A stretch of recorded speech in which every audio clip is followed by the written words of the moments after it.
Hello student. अब हम गणित की शाखाओं के अंतर्गत तीसरा पार्ट स्टार्ट करेंगे, रेखा गणित। रेखा गणित की परिभाषा हम इस प्रकार दे सकते हैं कि प्राकृतिक गणित की वह शाखा जिसके अंतर्गत रेखाओं तथा आकृतियों का अध्ययन किया जाता है, रेखा गणित कहलाता है। जैसे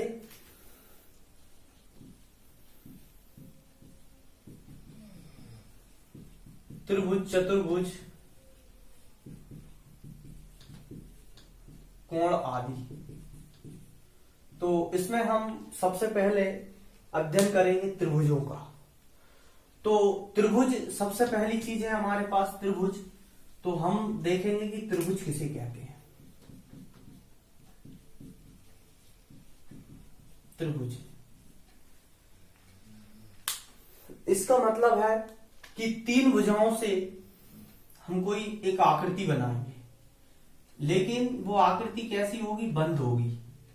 ये आकृति को बंद कर दिया तो ये आकृति को हम क्या बोलेंगे? त्रिभुज। तो परिभाषा इस प्रकार दे सकते हैं कि तीन भुजाओं से बनी बंद आकृति को त्रिभुज कहते हैं।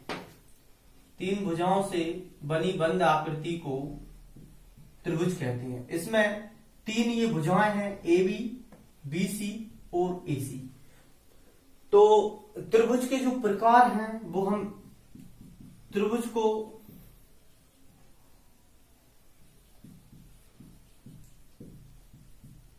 गुणों के आधार पर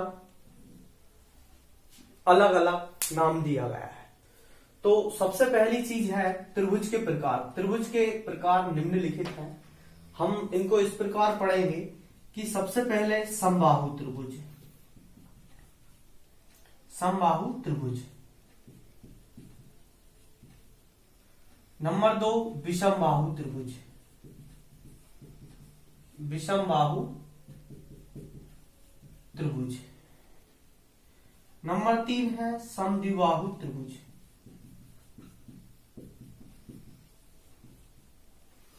तो इनको हम इस प्रकार परिभाषित करेंगे। सबसे पहले हम अध्ययन करेंगे समबाहु त्रिभुज का। तो समबाहु त्रिभुज को हम देखेंगे तो इसमें त्रिभुज की तीनों भुजाएं कैसी होती हैं? समान होती हैं और प्रत्येक कोण 60 डिग्री का होता है। तो वो त्रिभुज समबाहु त्रिभुज कहलाता है। इसको हम परिभाषित इस प्रकार कर सकते हैं कि वह त्रिभुज जिसकी तीनों भुजाएं समान हो या प्रत्येक कोण 60 डिग्री का हो, समबाहु त्रिभुज कहलाता है। जैसे यह त्रिभुज है, इस त्रिभुज की ये तीनों भुजाएं यदि समान हो, A B equal to B C equal to A C, तो यह त्रिभुज क्या कहलाएगा? समबाहु त्रिभुज कहलाएगा। अच्छा, दूसरा हम देखेंगे विषमबाहु त्रिभुज। विषमबाहु त्रिभुज का मतलब है कि जिसकी तीनों भुजाएं अलग अलग हो। एक भुजा ये बना दी, एक भुजा ये बना दी, एक भुजा ये बना दी।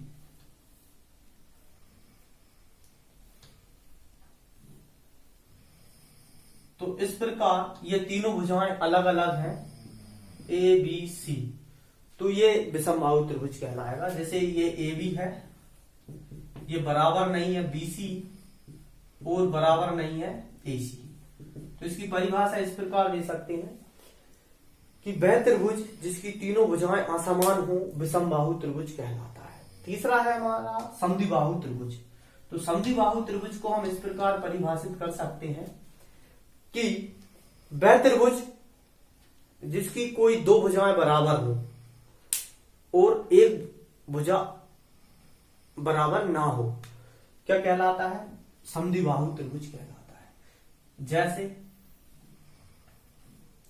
ये त्रिभुज है हमारे पास ए बी सी, इसकी ये दोनों भुजाएं बराबर है, ए बी बराबर ए सी, और ये तीसरी भुजा इनके बराबर नहीं है, ये अलग है। तो ये क्या कहलाएंगे? समद्विबाहु त्रिभुज कहलाएगा। तो जिसमें दो भुजाएं बराबर होती हैं वो समद्विबाहु त्रिभुज कहलाता है।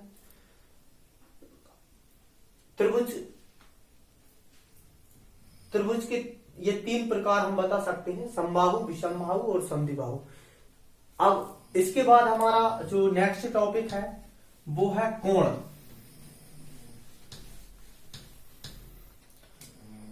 हमारा दूसरा टॉपिक है कोण। कोण किसे कहते हैं?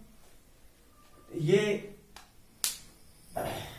यदि मान लो हमारे पास ये कोई बिंदु है, यदि हमारे पास ये कोई बिंदु है और इस बिंदु से निकलने वाली दो ये भिन्न रेखाएं हैं। एक रेखा हमारे पास ये है, इसको x नाम दे सकते हैं, इसको p नाम दे सकते हैं, ये बिंदु का नाम है O।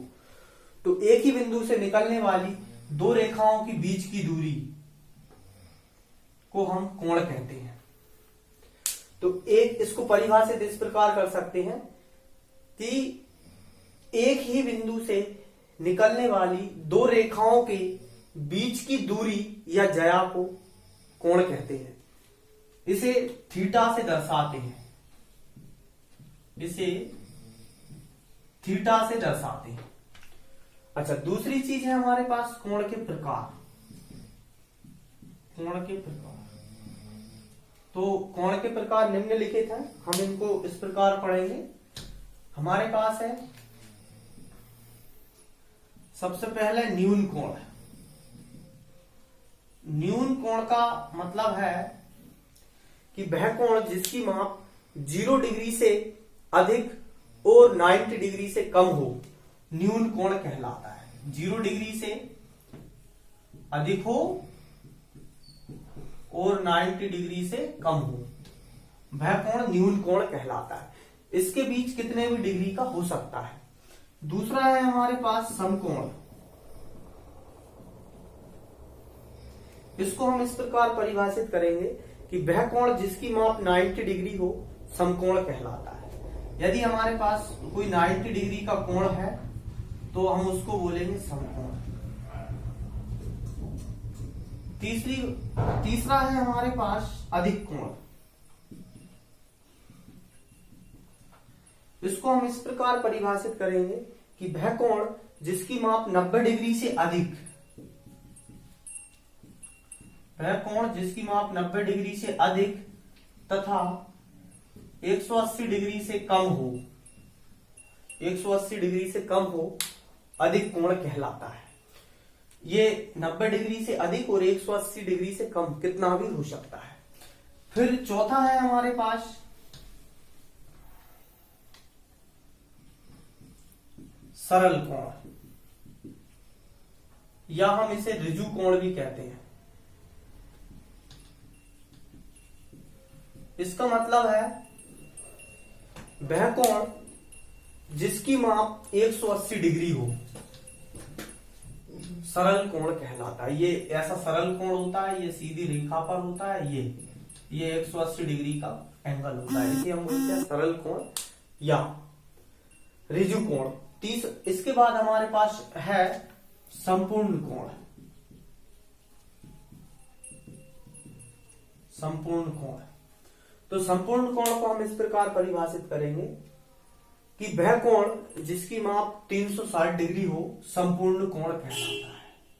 ये पूरा राउंड का कोण होता है, ये पूरा कोण है। यहां से लेके यदि हम यहां पूरा राउंड लगा देंगे तो ये पूरा कोण 360 डिग्री का कहलाता है। इसे हम बोलते हैं संपूर्ण कोण। अब हमारा ये टॉपिक कोण समाप्त हुए। अब हम चतुर्भुज वगैरह पढ़ेंगे और चार भुजाओं चतुर्भुज नेक्स्ट टॉपिक में पढ़ेंगे। यदि हमारी वीडियो आपको पसंद आए तो लाइक करें, चैनल को सब्सक्राइब करें और शेयर करें।